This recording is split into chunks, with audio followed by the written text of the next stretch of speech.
What's that? Playoffs? Don't talk about it. Playoffs? You kidding me? Playoffs? I just hope we can win a game.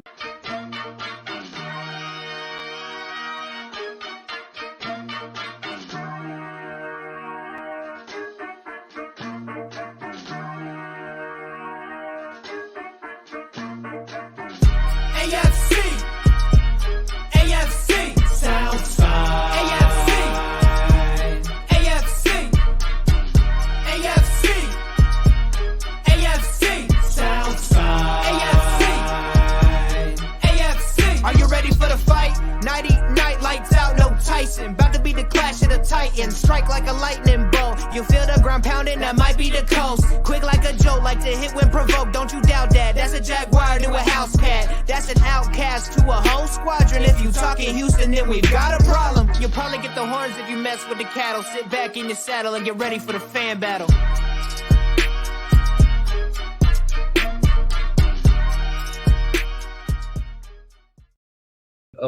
Really quickly, just don't forget to plug Sam loves Jalen Ramsey. All right, everybody, have a great night. Hey, everyone. Welcome to the AFC South Fan Battle Podcast. I'm your host tonight, Matthew Briggs, because Sam is in the best state ever, Texas, so she can be with us. Tonight, we got a special guest, but before I introduce him, let you introduce the other guys. First off, representing the Texans, we got Mr. BT. What's up, bub? What's going on, guys? And representing the Colts and the official Sam Wernette fan club, we got Chris Jackson. Whoa, hey, why all that? Okay, I just speak it how it is. Sam loves Jalen Ramsey. Why am I getting flack for that? And since we got a special guest, we're going to bring two Jags fans on. Representing the Jaguars fan battle, we got Mr. Cody Blankenship. How's it going, everybody? And guys, he also does the Jaguars fan battle every now and then. But your mom's favorite, Josh Allen. That's right. And yes, that's my real name, as I've said many times before. I had it here in Jacksonville long before the Josh Allen here in Jacksonville. But I would like to introduce our guest, Matt. So I'm going to interrupt you. One of my absolute favorite broadcasters here in Jacksonville, covers the team. He is, let me read through all his bona fides here real quick. The host of Jaguars Today on 1010xl, game day co-host of Jaguars Radio, and he's on Football Diehards on Sirius XM Fantasy and Sirius XM NFL. Mike Dempsey, thank you for coming on the show. We appreciate it. Been listening to you for a long time, man. We just appreciate your time very much. Oh, thank you, guys. Am I to understand there's no Titan representation here? I mean, I really appreciate that. That's fantastic. We can all agree on that, right? Amen. Yes. Titan fans should be crying in their mayonnaise, Mike. Yeah, we were a little tired of the mayonnaise joke, so we're like, you know what? We'll take a break. So, beautiful. Yeah. They're not here. It's a good day. Yes. Since they're not here, there's a Hellman's Fest in Nashville right now. So 9 times out of 10, they're all more Dukes people. I don't know if they're even. I don't know if they're Hellman's. Yeah, I think Hellman's got canceled, didn't they? Or didn't they go out? Something, yeah. So they're going bankrupt or something. Yeah. Oh boy. So, yeah. Well, Mike, go ahead, Chris. Or Josh. I'm sorry, Josh. So Mike, for people who don't know, just give us a brief synopsis. How long have you been covering the Jags, and how did you end up covering the Jaguars? A little bit about you and who you are. All right, a brief history of time. Started doing radio in the mid-'90s in college, kind of early '90s, I guess. Worked for an AM station in St. Augustine, which for folks who are not from the Jacksonville area is just down the road south. And went to the locker room covering the team for the first time in the 96 season, and it covered about half of those games, and covering them back then was just simply, I'm the one at the station who cared enough to ask for the press credential, and I got to go and then go to the locker room and try to do interviews on this little old tape recorder that I had back in the day. So I've been there as somewhat a member of the media since at least 1996. So you went through all the hard times, huh? The good times too, though, man. I mean, 96, pretty good year to break in as a Jags reporter or fan. That's when my family moved to Jacksonville and I became a Jags fan.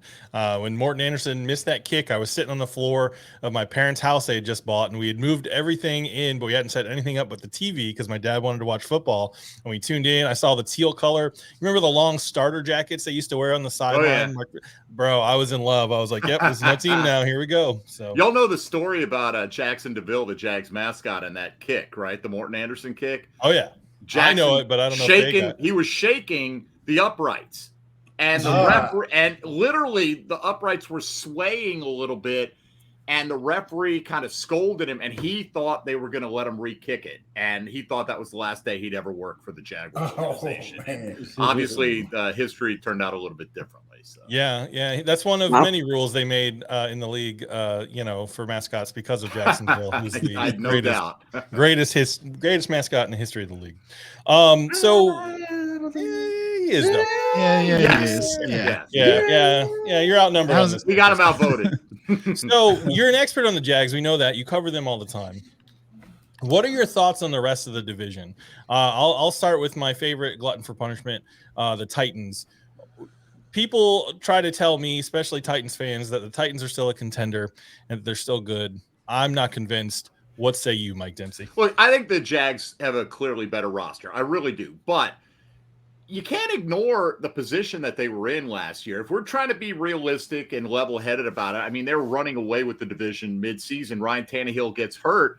I do think that Mike Vrabel has a team that knows how to win ugly. And if they sign DeAndre Hopkins, they're going to be a lot better off skill position-wise than they were. I still think Derrick Henry has another big season in him.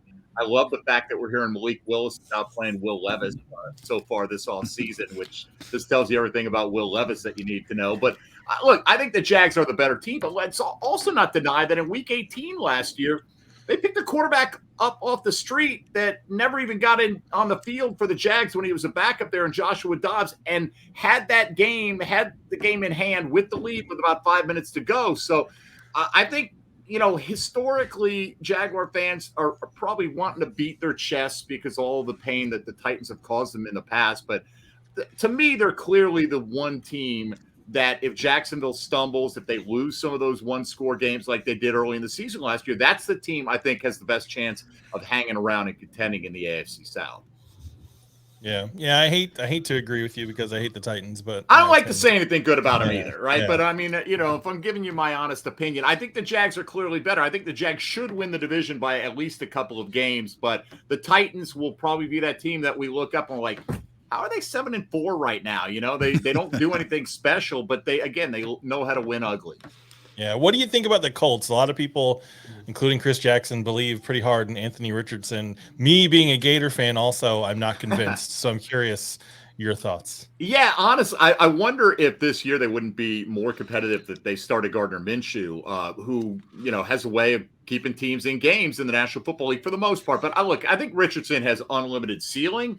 But is he going to see that potential realized right away? I think that's a big question. I think the thing that the Colts have going for them is they've got a number of their frontline players who had down years last year. Jonathan Taylor, Quentin Nelson, Shaq Leonard are three guys who just going into last year would have been considered among the very best at their position in the National Football League. And they all had disappointing years. So I think their hope is that those guys bounce back to some semblance of what they think is normalcy. But look, we did watch Anthony Richardson, and he does make the spectacular plays. But as you saw it, Josh, I mean, he'll miss the wide open guy who's 10 yards right in front of him as well. Now, they said he's looked good throwing from the pocket this offseason, different things. And he's going to be an interesting guy to watch. I know a lot of people in Jacksonville know Denny Thompson, who works with 6 Points Jacks, who trained both Minshew and Richardson. So there is some Jacksonville connection there. I think they're a team, though, realistically, that is probably a couple of years away from getting back into contender status. Yeah. Yeah, I don't disagree. I don't know. What do you think of that, Chris Jackson? Do you agree? I don't think that's an unfair assumption, if we're being honest. I think going into it, it's just like, for a fact that Richardson is somebody who they know has unlimited potential, but he's also somebody that you're not just going to throw out to the wolves, have him throwing 50 to 60 passes per game. the great thing about it is that you do have a Jonathan Taylor to lean on. You do have those guys in those different positions where you're not going to have to go super hard, with Anthony Richardson. And I mean, I can see them kind of bringing him along the same way you saw like what they did with Jalen Hurts. They gave Jalen a little bit of control with that offense last year. And I mean, the Eagles didn't have the best year, but they ended up, making it to the playoffs somehow. And then you see this past year where they went to the Super Bowl, just kind of bringing him along, providing him weapons. So I think with Anthony Richardson is the perfect quarterback for the long game that they're looking to play. I mean, even if this year, if they go 5 to 6 wins, I think honestly, it's just not a bad year if you're going and you're making sure that you're hitting those milestones that you see to make sure that he's progressing the way that you would like him to. And if I could jump in, just, let's realize last year with a very aging Matt Ryan, they split 2 games with the Jags. And the thing I've been preaching a little bit is worrying about the opener, right? Week 2 is the home opener against the Kansas City Chiefs. And we remember back to 2018, the Jags felt like they should have gone further and gone to the Super Bowl. They were eyeing that Patriots game. They went on the road and played the Giants, and they really struggled and won an ugly game. But you play the Colts in week 1, you have no idea how they're going to utilize Anthony Richardson. Is he going to be the full-time starter? Is he going to be a sub-package player? Are they going to put Minshew and Richardson on the field at the same time? So I think somewhat of the element of surprise. And, I have confidence that Doug Peterson is going to have his team ready to play. This is a different regime, but it's human nature to have that look ahead when you've got the world champions coming in the next week. So if they win that opener by a point, Jaguar fans should not be disappointed whatsoever. Any win is a good win in the division this year. Yeah, I agree. What I don't want is a repeat of when the Jags beat the Patriots at home. I was in the stadium for that game, and then it's like they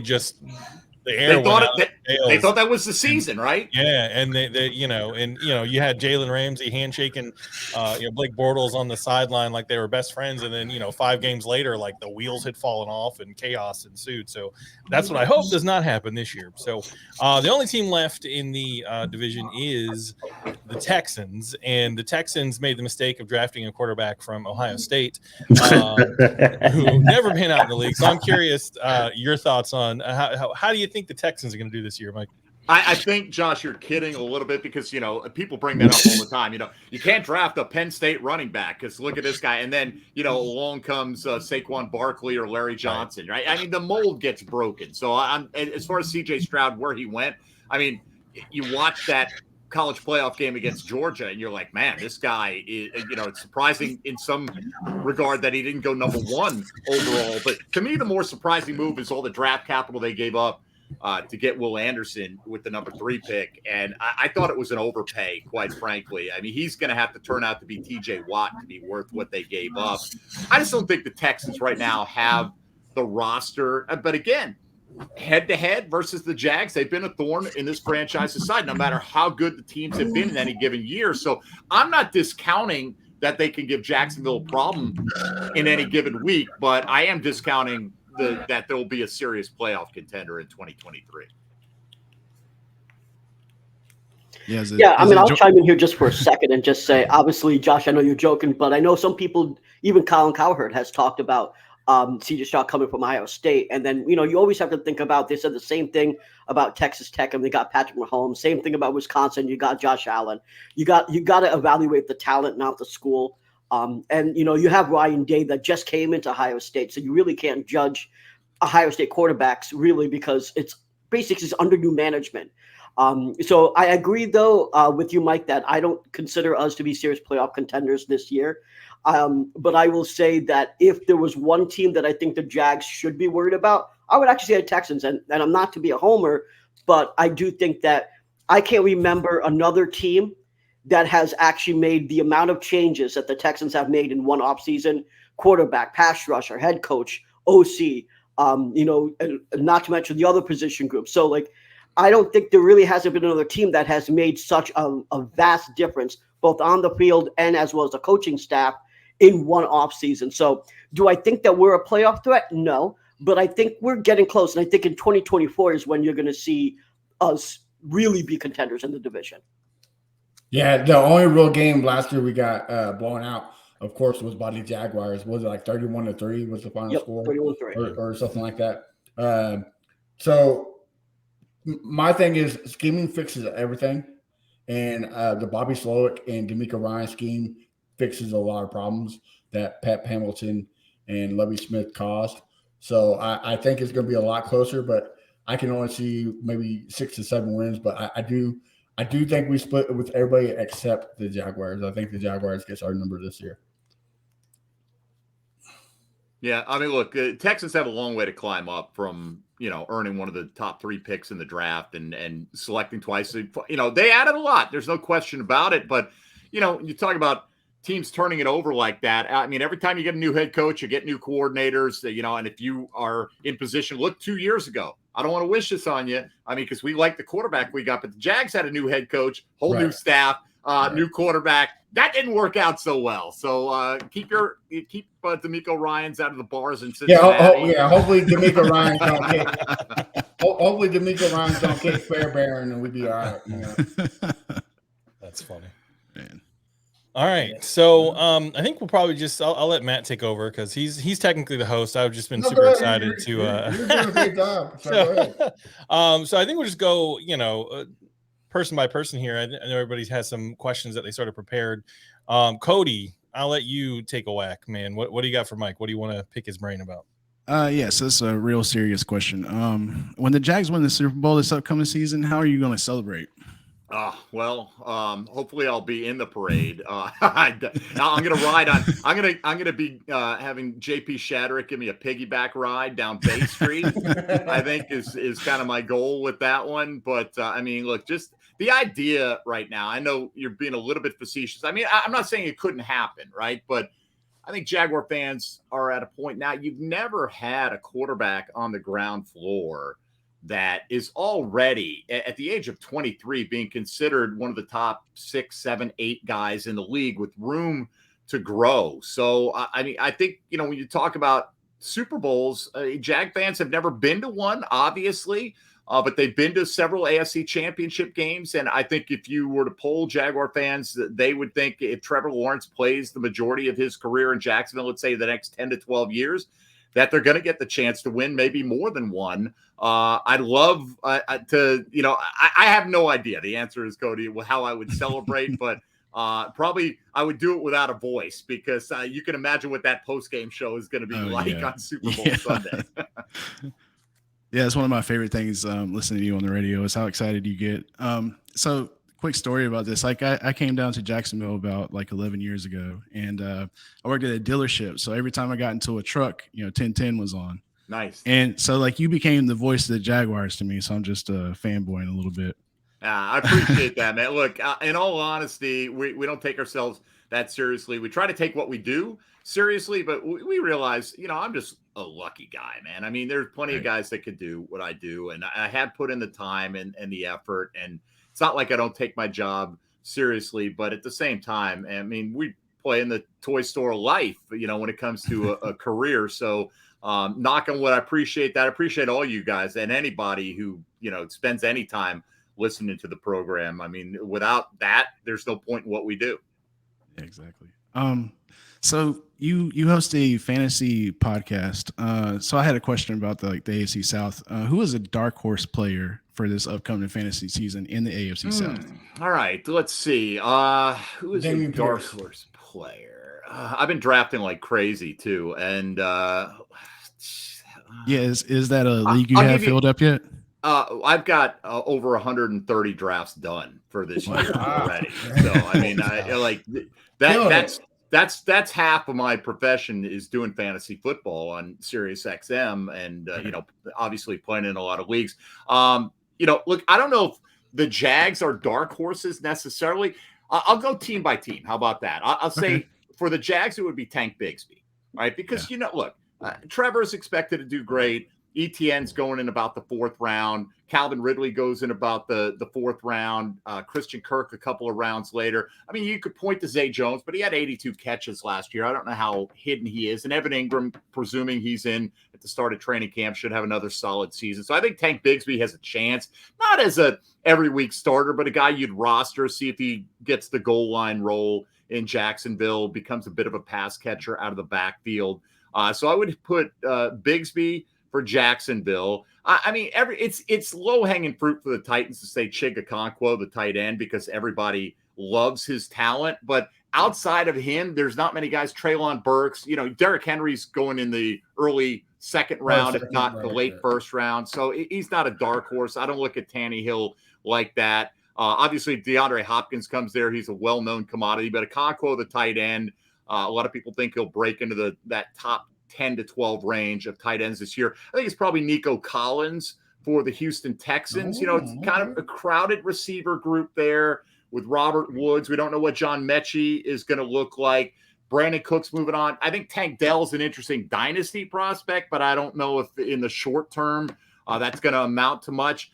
I think it's probably harder to come up with one for the Colts because, Michael Pittman is clearly the alpha receiver there. Jonathan Taylor still goes in the first round. So maybe Alec Pierce, if you're looking a little bit further down the depth chart there, or a Jelani Woods at tight end too at 6'7", kind of an intriguing dart throw late in drafts. If you're not drafting Travis Kelce or Mark Andrews early, that might be a direction you look to add a couple, like an Okonkwo and a Jelani Woods. So those would be one from each team that I would say would be dark horses. This is why you get paid the big bucks, man. My wife laughs like you get paid for this. Like I was doing this anyway, man. You want to pay me? Sure, I'll do it. I don't mind. That's the dream, right? It's fantastic, man. I mean, that you want to talk about the Toy Store life. The NFL's serious business. It's big money. Fantasy football. Are you kidding me? That I've been doing this now for like 13 years. We started out doing a show once a week with Maurice Jones-Drew back in the day. Mm-hmm. And MJD got on the radar. If you guys remember, it was against the Jets when he goes down at the 1 yard line purposefully. So the Jags could run the clock down and Josh Scobie could come in. The Jags were down by a point, I believe, and he kicked the game-winning field goal. So there's still a little chip shot. And MJD stepped to the podium after the game. This is still in an era where a lot of players kind of looked down their noses at fantasy football players and didn't realize how much popularity it would add to their own bottom lines. And MJD apologized to his fantasy owners. Yeah. And the Fantasy Network had just launched on SiriusXM, and they're like, we got to get this guy a show. And I had previously done a show in Maurice's second year on 1010 in Jacksonville. So, he said, I'll do it if I can do it with Mike. And thank you, Maurice, for opening the door. We probably did, I forget how many years, the two of it. We probably did about 6 seasons, but I started doing a show called Football Diehards with a guy named Bob Harris, who is a legend in the business. And we've been going for, honestly, probably close to 13 years now. So knock on wood. Yeah, it's awesome. Yeah, amazing work. All right, VT, what do you got? Yeah, I would like to know what player or position group are you most worried about, and why is it Trayvon Walker? Well, I don't know honestly if it's Trayvon Walker that I'm most worried about, but I think pass rush is clearly the position group for the Jags that you got to be worried about. I mean, depth at cornerback, is we don't talk about it enough. Hopefully Darius Williams plays well opposite Tyson Campbell and they figure out the nickel position. Antonio Johnson may be an option there. Trey Herndon probably penciled in right now. But, I mean, look, they just simply did not affect the quarterback enough. And you could talk about pressure rates all you want. You got to hit the quarterback. You got to get him on the ground. And I think there's much more pressure on Josh Allen than there is on Trayvon Walker. Allen's supposed to be the established guy. He's going into his 5th-year option season. If he wants that $20 million a year payday, I mean, to me, he hasn't been anywhere close to worth that level of compensation. But you look at Marcus Davenport, who had 1 sack last year for the Saints, but has shown flashes in the past. He got $13 million from the Vikings this year. So Allen's going to get paid, but if the Jags are going to be the team that pays him, he's got to step up and he's got to have his most productive season. They lose Arden Key in the division to the Titans, DeJuan Smoot. These are 2 of their top 5 sack guys, 2 of their top 4, actually. They didn't have impressive totals, but they haven't really replaced them with anybody that's proven. So I've been beating the drum for Justin Houston. He only cost Baltimore about $4 million last year, and he had 9.5 sacks coming off the bench. A lot of these guys who are available on the market right now, like Yannick Ngakoue, don't see themselves as reserves. They want to be starters. So I've been pounding the table for months to go bring in a guy like Justin Houston. I hope they still do it, but clearly pass rush is the biggest concern for the Jags, for me at this point. Yeah, I agree. Worst performing unit comparatively to other teams across the board, was the pass rush last year, and they performed worse. Yeah. So, all right, Matt, you got any questions for Mike? Yeah. So we've been doing some YouTube shorts as a network as a whole, and we've been asking people who is the one player from your divisional rival that you would take on the Jaguars. So if you can have any player from any team in the division, who would it be? Based on, like Jonathan Taylor's a great player, Derrick Henry's a great player, but I love the Jags running back room right now. So I wouldn't take that. I probably would take Quentin Nelson, to be honest with you. That was my pick. That was my pick. Great player, and the Jags are okay. I mean, Tyler Shatley played fine last year when he took over for Ben Barch when he got hurt. And, it's already talked that when Cam Robinson comes off the suspension, maybe Walker Little kicks inside to guard or at least competes there. But if you had a guy like Quentin Nelson, you just lock down the middle of your offensive line. And look, I don't care what he did last year. He's still one of the probably 2 or 3 best guards, with apologies to Zach Martin, who may be the best in the National Football League. So that's who I'd poach. All right. Good answer. All right. Chris Jackson. You're on mute there, good sir. You're muted, buddy. Oh, wait, hold on. He's good. He's doing his Samantha Burnett. I thought He's doing his Samantha Burnett impression. But you see that the Jags ended up just being successful this past year. Now, you see that they do have some flaws here and there, and that's fine. But this team has never been able to string together consecutive winning seasons. I know that they had like a great season years and years ago, and then they went 8-8. And then I think the following year they were back above 500. What about this group right now lets you know that consecutive streak of not being able to string together back-to-back winning seasons is different from what we've seen previously? All right, first, before Cody and Josh get all upset, 96 through 99, Jags made the playoffs every year for 4 straight years. So There is that, all right? But since the turn of the century, they haven't gone to the postseason in back-to-back years. There's no denying that. But it's obvious. You go back to 2017. The defense scored so many touchdowns that year and really carried that team. And they got all giddy and gave Blake Bortles a contract extension, and he was never the guy, just never the guy. They had crucial games where they wouldn't allow him to throw late in the game in that season. You've got not only Trevor Lawrence, but you've got a head coach who is just totally respected throughout the organization, who's shown that he can get the best out of quarterbacks. I mean, Carson Wentz was playing at an MVP level in 2017, and then he goes down, and Nick Foles comes in and leads them to a Super Bowl championship. When you've got the raw material of Trevor Lawrence to work with, and the head coach, that combo, I mean, that is why Jag fans are giddy right now. All the rest of the pieces can go away, and they will over the next 10 years. There'll be new guys coming in, the old guys going out, and as long as you've got that combo, I think, and plus, you look at the schedule this year, and, apologies to the rest of the teams in the division. We talked about where they stand at the moment, plus you play the NFC South, which is one of the weakest divisions in football. Yeah. You have a chance to fatten up. You get Kansas City at home. You get Cincinnati at home. You get Buffalo losing one of their home games to play you in London, where you already have been acclimated playing the week before.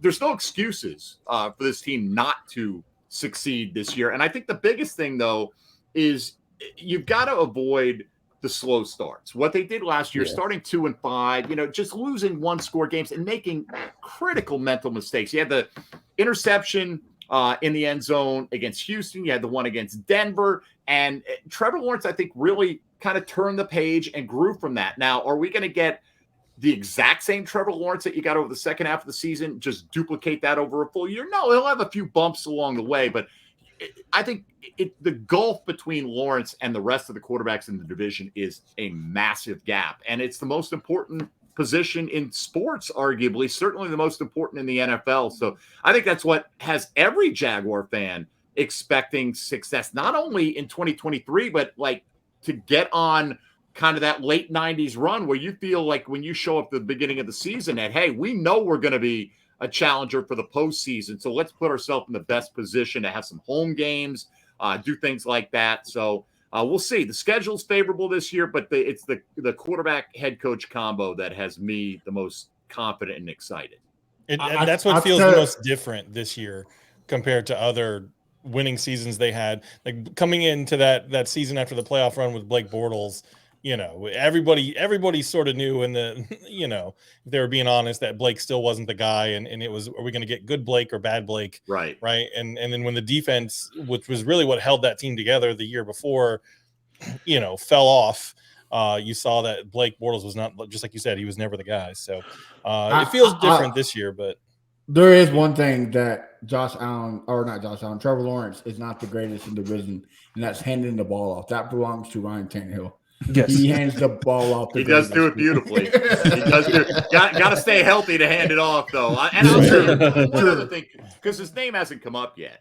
I mean, if Calvin Ridley is anything close to what he was the last time he played a full season, and I mean, boy, you've just taken your number one wide receiver, knocked him down to your number two, and so on down the line. And he had a great year last year too. So I mean, well, last year, his last full season. No, I'm talking about Christian Kirk. Kirk. Yeah, you're right. Absolutely. Yeah, Kirk, I think, shut a lot of people up who didn't think he was worth that. Honestly, I think Jaguar fans were more surprised at the money Zay Jones got than the money Christian Kirk got. But Zay was phenomenal. I think you're super confident. Again, got to have health. If the offensive line plays decently, Trevor gets rid of it quick, he's going to help that offensive line. I mean, Calvin Ridley, Christian Kirk, Zay Jones, Evan Ingram, Etienne, Bigsby. I mean, I think Dearness Johnson was a heck of a pickup, honestly. And I don't see how he's going to see the football very much if everybody stays healthy. But I think the pieces around Lawrence are exciting. Yeah, and it's crazy because going into last season, a big contingent of Jags fans were still calling for Trent Baalke's head. Like people were saying the guy's terrible, he doesn't know what he's doing, he's signing all these players. Like, people were very unhappy with the way that the team was being run in terms of just all the players that were on the field. So it's interesting. It's crazy how quickly the tide turned. In terms of like opinion on Baalke and how he's doing things. So I have a question to change gears a little bit from football to the proposed eighth wonder of the world that the Jaguars have put out there over the last month or so. What are your thoughts on the proposed stadium renovations? Good, bad, indifferent? Toilet bowl. Look, obviously good. You'll be calling it that, and it'll be your house of horrors for the next. Look, there's no not doing it. Okay, right? The alternative to not doing it is not having a football team. That's after 2030. That's the bottom line. And I look, the Titans are building a brand new stadium, and they've got like $1.2 billion of public money being put into it. The Jags in Jacksonville are being asked for $1 billion in public money. Look, Shai Khan, if he really wanted to hold their feet to the fire, he could say, I'm not putting a penny in. This is what you have to do to keep me here. But he's willing to help build up that area. And look, obviously I'm biased here, right? For my career, for my desires, what I enjoy doing, I want that team to stay in Jacksonville. But to me, it just makes zero sense unless you're just an absolute old curmudgeon who hates everything joyful in life. Like, why would not you want to transform your city? Look, the big thing is where are they going to play if they get an agreement done? But if we're worrying about that, that means they've got an agreement done. So if they want to play in Daytona, fine. If they want to play in Gainesville, fine. I'll drive to Tallahassee. I'll drive to Orlando. I don't want them to be in Orlando. I think it would probably come down to Gainesville or Daytona. I don't think any of the facilities in Jacksonville, it doesn't make sense to put another $150 million into, the baseball grounds and expand it to 25,000 seating. It makes no sense to me. So, I want it done. The Performance Center will be open for training camp. I think that will get people excited. They'll see the state-of-the-art facility that's there where the Jags are going to practice now, and they'll say, okay, hey, you know what? This is kind of a taste of what they're trying to bring here to the First Coast. Yeah, I'm excited for it. It had the one thing I wanted, which was finally some shade. From the god awful sun. It's a miserable experience. I sat at that Houston home game last year, and someone had spilled ketchup all over the aisle in front of my seats, and it was baking in the sun, and it smelled terrible. And I said, what I wouldn't give for a small bit of shade and a slight breeze right now. All right, Cody, we're going to give Cody the honor of having the last question, Cody. A lot of pressure on you, buddy. So last question. Let it rip. So who has impressed you the most as far as the rookies go? And I know that we've only seen OTAs and stuff like that, whatever. But I mean, look, I think the most potentially impressive player is going to be Anton Harrison. But, knowing we've only had mini camps and OTAs and there's very little contact going on, you can't stand out as an offensive lineman that much. You don't get many one-on-one pass blocking reps and things like that. I would go back to Bigsby just because the thing, and again, I think he'll really shine when you get into training camp and you put the pads on because he's a physical runner. But what's impressed me about him is he catches the ball away from his body with his hands. Right now, JaMychal Hasty may be the primary pass catcher out of the backfield, but you want your backs to have the ability to be complete players. And he's shown the ability to kind of pluck the ball out of the air and have soft hands. And again, that's very small sample size. The way they practice their schedule coincides with us being on the air. So with the exception of training camp, I can't be out there at every practice. That's why we rely on so many local reporters like we do. But Bigsby's and the funny thing, I've asked, and you guys know all the locals, Hayes Carline at our station, John Shipley, Demetrius Harvey, Mia O'Brien, and I asked them all, you're out there every day. Who's impressed you? And I think every single one of them said Bigsby was the most eye-opening. So I'll have to just pile on with that. Yeah, I watched some of his highlights and the things that he did behind that horrible Auburn offensive line was just insane. So yeah, I have a feeling that he's gonna make some plays. Certainly hope so. Yeah. Yep, me too. Long live the Jaguars, and everyone else can, go jump in a lake. Mike, where can people find you? Where if people want to follow you and learn more about you, your shows and what you do, what's the best place for them to follow you at? Do I need to look? Okay, like no one's behind me right now. Like, literally come and find me. All right. You can find me on 1010xl radio, 1010xl.com if you're not in Jacksonville.